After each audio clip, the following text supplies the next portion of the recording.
Hi there, and thanks for taking the time to join me in this third and final video in our 3-video mini-series. I'm Marianne Page, and I want to help you simplify your life. I want to help you put systems in place that are going to make your life easier, to make every day more productive, and get you back in touch with why you're doing what you're doing. In my former life with McDonald's, I learned that systems run your business and you run your systems. No matter how good or bad your systems are, they're running your business. I also learned that everyone is capable of achieving their full potential, given the right training and support, and that's what I want for you. I want you to be the best you can be. And I want it to be easier for you, much less of a struggle. In the first video, we talked about success and about the importance of you figuring out what your success is, what it looks like for you, and why.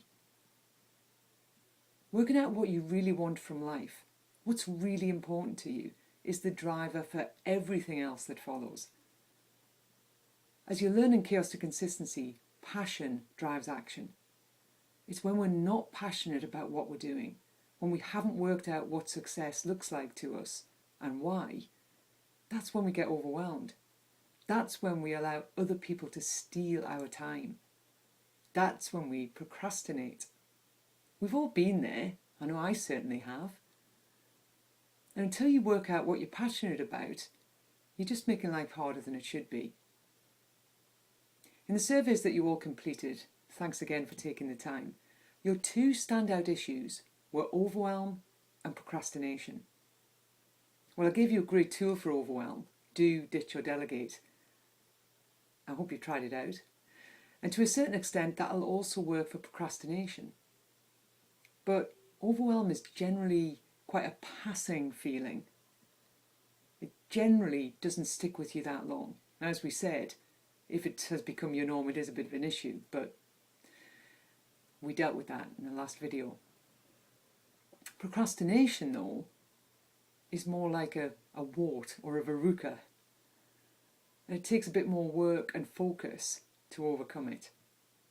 Remember that ad, Bazzooka the Verucca? Well, that's pretty much what you have to do with procrastination. You have to bazooka it, but it is beatable. You have to have a system, sometimes more than one, but systems alone are not going to help you solve the problem.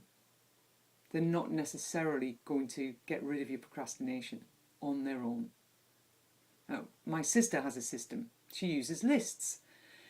In fact, she lives her life by lists, always has. You know, if you go to see her, and you'll always find the 3 standard lists on the go. Shopping, housey stuff, and must sort out. It's her process of getting things done, and it works for her, sort of. You see, she's also blighted by the terrible twins of distraction and procrastination. She has a list, she has a process for getting things done, but if there's an online sale at M&S, or if Voyage Privé send her a bunch of their latest offers, which is pretty much a daily occurrence, she can lose hours on her iPad. In fact, one infamous day, she stood at her kitchen bench in her dressing gown for 8 hours, being distracted. I think that's got to be a world record, but I've never been to the Guinness Book of Records to find out. There are some pretty important things as well on her must sort out list, but somehow she never gets time for them day to day. She only ever gets them done when she reaches a crisis point. You know, she is a lovely laid-back character and it doesn't stress her at all, but it drives me mad. She has a process, it's a great start, but it doesn't really help her to complete or to achieve. It just reminds her that there are things she needs to do that she hasn't done. Now, some of the things in that must sort out list have been on there for years. And I'm not even exaggerating. One of my other sisters, however, there are 6 of us, also has a process for getting stuff done. She also uses lists, but for her they're just part of a bigger daily routine. Way before she gets to writing any lists, she'll spend time thinking about what she wants to achieve, why it's important, how important it is. Can it be broken down into smaller chunks? What's the deadline and what are the consequences if she doesn't get it done? It's only then that she'll write her lists. What she's going to get done this month, this week, today. Not just planning, but committing to doing what she sets out to. Then every day she spends the first 90 minutes without any distractions. No email, no telephone calls, no distractions at all. Working on something that will grow her business. An email campaign maybe, or a blog, or a presentation. Something that's going to move her business forward.